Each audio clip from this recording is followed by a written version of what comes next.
Bon. Je vais arrêter de vous faire patienter. Je vais vous présenter une autre partie de mon top 100. L'école du jeu, en partenariat avec la boutique L'Imaginaire. Au-delà de vos attentes.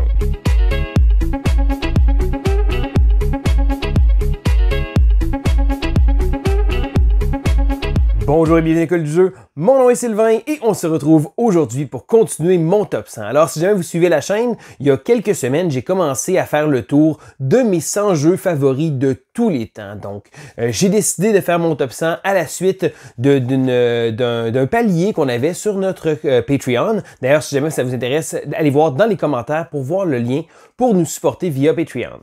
Alors, je continue mon top 100 maintenant avec les positions numéro 70 jusqu'à 61. Donc, plus ça va, c'est certain, et plus ça va devenir croustillant avec des jeux qui sont absolument incroyables. Alors, je vais y aller immédiatement avec ma position 70. Alors, le jeu, c'est TTMC. Et oui, je sais, lors de ma dernière vidéo, j'avais parlé du jeu Télestration, qui est un des rares jeux de party qui faisait mon top 100. Eh bien, TTMC est le jeu de party qui est, je crois, le plus élevé dans ma liste, donc lorsque j'ai compilé ma liste. Et la raison est parce que c'est un jeu qui est facile à sortir. Et là, je m'explique, c'est pas nécessairement le jeu que moi-même je vais préférer sortir. C'est certain que, bon, écoute, il y a plein de jeux auxquels on joue, mais TTMC a l'avantage que c'est un jeu de questions, un jeu de party, que j'aime beaucoup. Alors, contrairement à la plupart de ces jeux-là qui m'ennuient un peu et que je vais jouer quand même pour suivre, bon, il y a beaucoup de gens qui connaissent juste ça ou des choses comme ça, donc c'est vraiment des jeux qui sont habituellement des jeux grand public, des jeux de questions comme ça, et TTMC le fait d'une manière tellement intéressante. Donc, je vous explique vite c'est quoi le topo. Eh bien oui, TTMC, c'est un jeu de questions. Donc, tu te mets combien? Mais l'affaire, c'est qu'on va poser une question selon un sujet. Et là, selon le sujet qu'on va donner, on va choisir de 1 à 10 combien on se donne. Donc, si jamais c'est un sujet que je connais beaucoup, je pourrais dire que je me connais au moins à 8 ou à 9, mais si c'est un sujet que je connais pas du tout, je peux dire 1 et 2. Et les questions à 1 et 2 sont franchement habituellement très drôles et très simples. Bon, c'est déjà arrivé qu'il y a une question de bon niveau comme ça que j'ai hésité, mais je dirais que ça va ratisser large et il y a vraiment un grand éventail de questions de toutes sortes et c'est un jeu auquel j'ai beaucoup de plaisir. Et c'est facile à sortir. Donc, c'est la raison pour laquelle TTMC se trouve dans mon top en numéro 70. Je continue avec la position numéro 69, c'est le jeu Dinoblivion. Alors, comme d'habitude, chaque fois que je vais parler des jeux de Goblin Games, la compagnie, je vais parler du designer, Jean-François Gauthier, qui est un ami à moi. Donc, c'est certain, c'est un ami à moi, bon, je pourrais avoir un parti pris, mais le jeu Dinoblivion se retrouve dans mon top parce que c'est un jeu qui tire un paquet de ficelles que j'aime beaucoup dans le jeu de société. Pour ceux qui me connaissent, vous savez, j'aime beaucoup le engine building, le tableau building, c'est tout réussir à faire des combines, à faire des combos et virer en rond un peu pour faire plein de choses, faire plein d'activations. C'est le genre de choses qui me stimulent énormément. Et là, vous allez voir, plus la liste va avancer et plus vous allez voir ce genre de jeu-là. Dinoblivion le fait et c'est un jeu à 2 joueurs. Et là, son prédécesseur, Goblivion, est un jeu solo qu'on pouvait jouer à 2. Celui-là, c'est vraiment un jeu à 2 qu'on peut jouer en solo. Donc, Dinoblivion, je le préfère à 2 joueurs et je trouve que le jeu va vraiment chercher le petit côté de combine, de faire des choses. Et là, jumelé avec le deck building, on va tenter d'essayer de se fabriquer un deck pour trouver des bons combos, puis trouver des bonnes combines, puis les exploiter. Donc, c'est vraiment un jeu qui tire un paquet de ficelles que j'aime beaucoup. En numéro 68, on retrouve le jeu Era Medieval Age. Alors, j'aime beaucoup les jeux de création de ville. Donc, construire une ville, c'est le genre de trucs que j'aime beaucoup faire dans le jeu de société. Et dans Era, on va littéralement construire notre petit royaume avec des belles pièces. Alors, le jeu a une très belle présence sur la table, donc des belles pièces en 3 dimensions. Et on va devoir les placer. Placer des fermes, placer des cathédrales, placer des hôpitaux, placer des choses comme ça, et sur notre plateau. Ce qui est drôle, c'est que ce jeu-là est, à l'origine, est pratiquement un roll and ride. Donc, on aurait pu avoir simplement un pad puis dessiner, mais le jeu a décidé qu'il décidait d'aller vers le grand chemin d'avoir de la production. Ce qui est drôle, c'est que le designer, c'est un certain Matt Leacock, le designer de Pandémie. Et là, Matt Leacock, avant son grand succès, il avait designé un jeu qui s'appelait Roll Through the Ages, qui est un jeu de civilisation, mais avec un concept plus de roll and ride. Donc, on avait des dés, on écrivait sur un pad de score pour marquer différentes choses. Donc, il a repris son même concept d'origine et il a décidé de l'appliquer, mais cette fois-ci, en lui donnant la solution deluxe complète. Mais au-delà d'un jeu comme ça, je trouve que le jeu est bien pensé parce qu'on a des dés qu'on va devoir gérer, donc des ressources, on va devoir placer des bâtiments. Il est vraiment un concept intéressant. On va pouvoir attaquer les autres joueurs, bref, essayer justement de retirer des ressources de ces derniers. On va pouvoir se défendre aussi, mais je dirais qu'il y a beaucoup de choses qui se fait dans ce jeu-là, mais c'est tellement bien appliqué, c'est tellement amusant à jouer. Personnellement, j'aime beaucoup ce jeu-là. En numéro 67, c'est le jeu Les Architectes du Royaume de l'Ouest. Alors, lorsque le jeu est sorti, il y a eu vraiment une belle appréciation de ma part. J'ai vraiment aimé y jouer. C'est un jeu, un placement d'ouvriers qui utilise beaucoup d'interaction avec les autres joueurs. Et dans ce genre de jeu-là, habituellement, c'est pas le genre d'interaction qu'on va voir. En gros, ce qu'on va faire, c'est qu'on va pouvoir envoyer des gens tout le temps au même endroit. D'habitude, les placements d'ouvriers traditionnels, on a un endroit, on peut envoyer un ouvrier, puis après ça, ben, quand le tour va finir, on va enlever les ouvriers, on va pouvoir remplacer d'autres.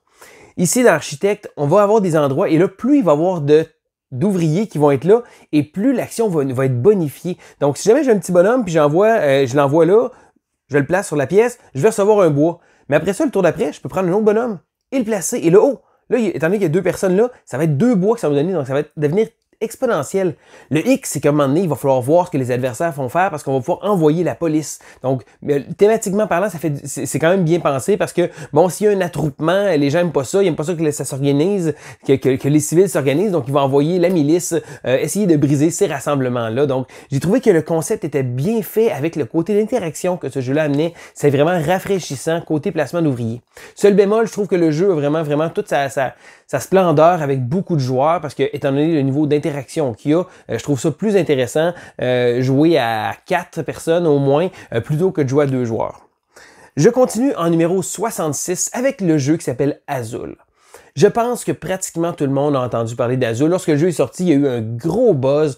Ça a été vraiment un gros hit. Et je suis quand même tombé là-dedans. J'ai joué énormément à ce jeu-là. J'ai même joué jusqu'à temps qu'à un moment donné, je me suis comme...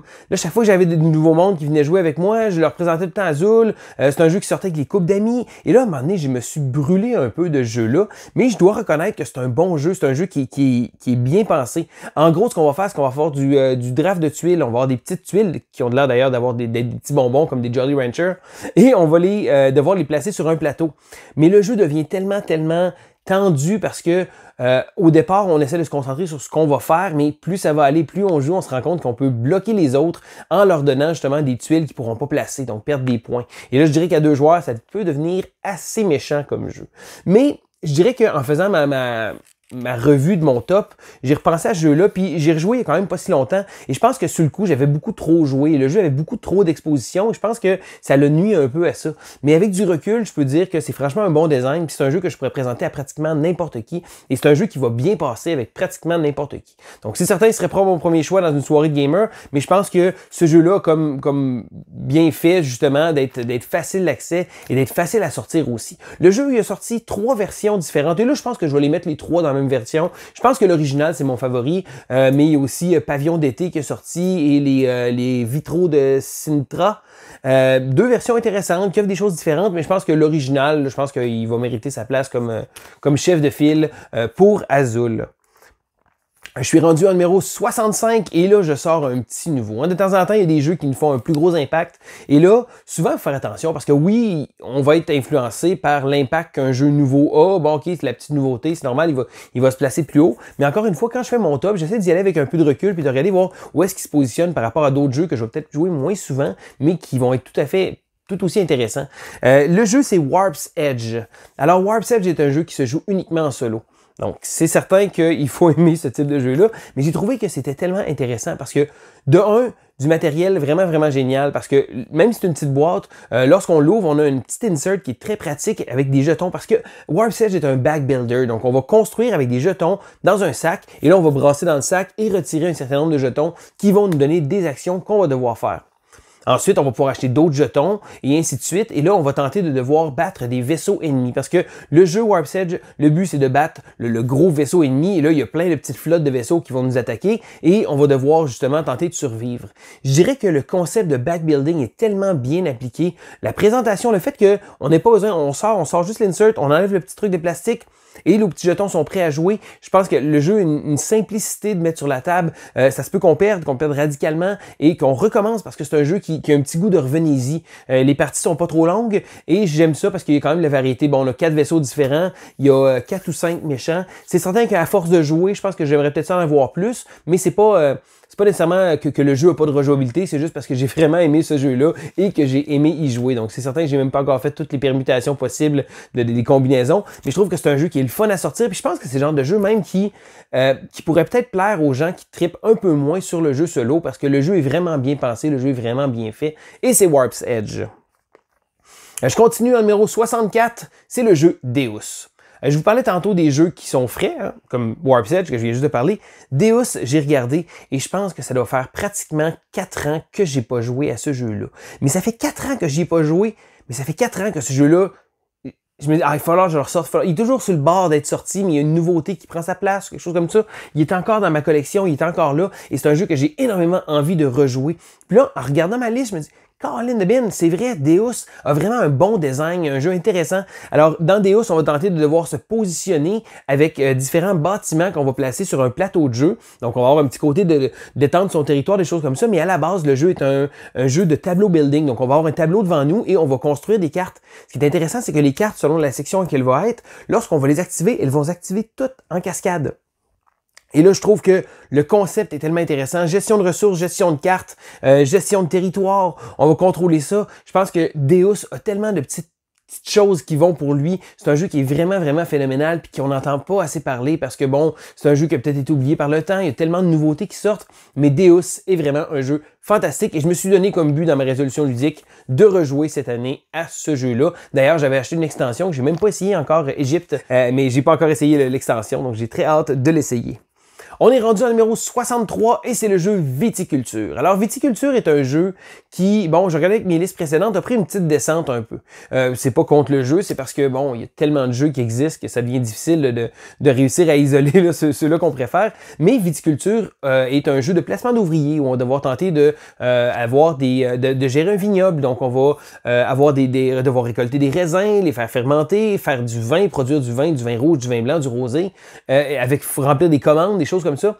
Mais c'est vraiment un jeu de placement d'ouvriers traditionnel. Parce que, bon, il y a des espaces, on a notre ouvrier, on le place, génère une action. Le jeu est fait en plusieurs zones, donc en saisons. Et je trouve que le jeu est tellement bien divisé, tellement un design épuré, un design classique, mais tellement fonctionnel, tellement intéressant. Et c'est certain, il n'y a pas beaucoup de jeux qui vont chercher le thème du vin. J'ai trouvé ça très rafraîchissant. Il y a vraiment pas de jeu. Je pense qu'il y a Vignos, qui est un jeu un peu plus costaud, qui utilise ce thème-là, mais c'est pas un thème qui est utilisé souvent.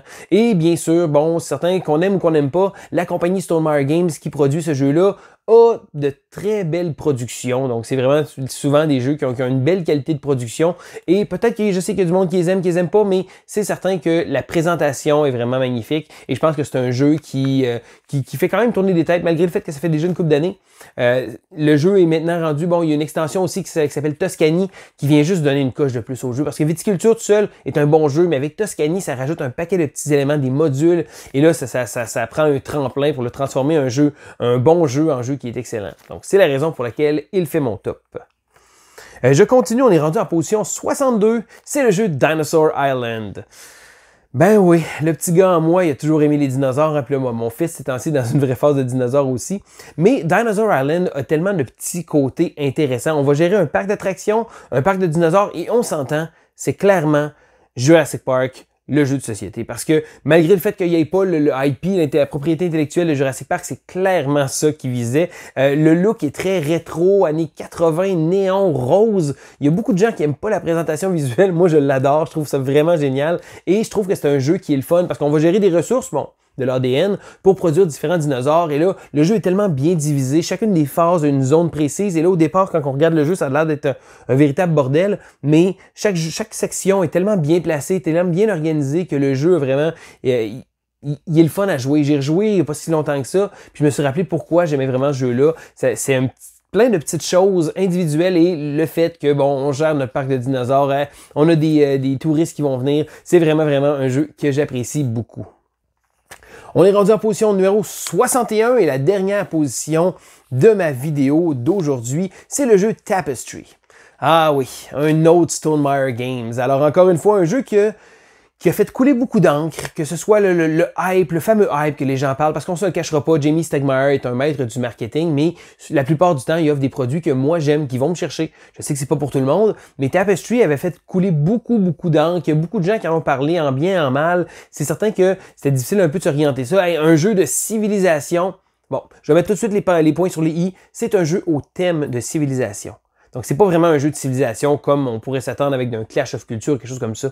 Mais c'est pas une mauvaise chose parce que quand on sait à quoi s'attendre, on a un engine builder. Et là, vous m'entendez encore avec les côtés engine building, fabriquer un moteur qui va nous permettre de pouvoir générer des ressources, générer des points, des choses comme ça. Donc, moi, encore une fois, c'est le genre de choses qui me fait vibrer, le genre de choses que j'aime beaucoup. La production est vraiment hors pair. Il y a beaucoup de gens qui disent bon, ben, il aurait dû vendre le jeu moins cher, avoir une production moins grosse parce qu'il y a des beaux bâtiments qui sont colorés en 3 dimensions et qui servent uniquement à placer sur un petit plateau, là, pratiquement un side game qu'on a au jeu. Moi, pour ma part, je pense que j'aime la présentation que le jeu nous offre. Oui, c'est du bling. C'est certain que c'est pas nécessaire. Je veux dire, le jeu aurait pas ça, ben je jouerais probablement, mais je pense que tant qu'avoir des fois un jeu comme ça peut être intéressant d'avoir une belle petite version. Et pour ma part, j'ai trouvé que le jeu allait me rejoindre beaucoup. C'est un jeu que j'ai vraiment aimé. Et c'est la raison d'ailleurs pour laquelle il se retrouve sur mon top 100 en position numéro 61. Donc, ça fait le tour de ce segment de mon top 100. Alors, je continue et là, on approche. Et là, plus on va rapprocher, je dirais que dans le top 50, là, ça va commencer à être des grosses pointures puis des décisions difficiles à faire. Je dirais que, bon, pour l'instant, je peux vous parler d'un paquet de jeux puis c'est le fun parce que j'aime ça de faire le tour puis juste de se rappeler des jeux comme Deus, qui sont des jeux qui sont souvent oubliés. Mais en mettant du recul, on peut remarquer ces jeux-là.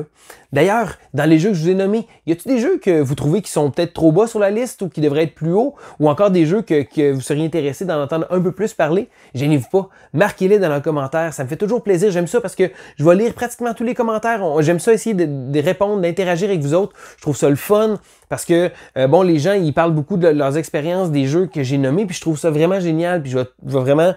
Je mise beaucoup sur l'interaction qu'il y a dans les commentaires. J'apprécie ça vraiment, vraiment beaucoup. Donc, vous avez aimé la vidéo, mettez un petit pouce en l'air. Si jamais vous n'êtes pas abonné à la chaîne, eh bien, qu'attendez-vous? Abonnez-vous. Hein, c'est juste un petit clic, puis vous allez pouvoir rester à l'affût de toutes nos vidéos. Donc, ça fait le tour de mon top 100. On va se retrouver bientôt pour la suite. Alors, c'était Sylvain pour l'École du jeu et on se dit à la prochaine!